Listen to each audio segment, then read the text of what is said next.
ایک صحابی ہیں، وہ فرماتے ہیں کہ دو صحابہ ایک قبیلے کے تھے، وہ مسلمان ہو گئے تو ایک اکٹھے مسلمان ہوئے، ان میں سے ایک شہید ہو گئے اور دوسرے جو تھے ان کا 1 سال کے بعد انتقال ہوا۔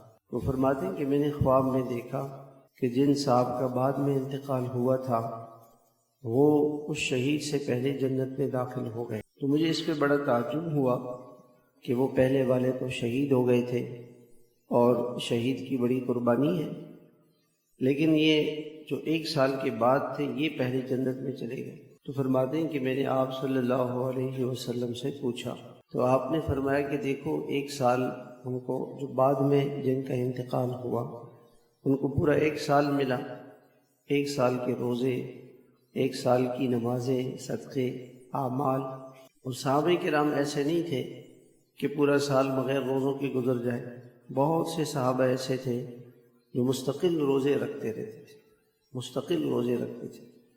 حضرت طلحہ رضی اللہ تعالیٰ عنہ فرماتے ہیں کہ جب تک حضور صلی اللہ علیہ وسلم حیات تھے تو جہاد کی مشغولیت کی وجہ سے میں روزے نہیں رکھتا تھا، لیکن آپ کے وصال کے بعد پھر میں نے مستقل روزے رکھنے شروع کر دیے۔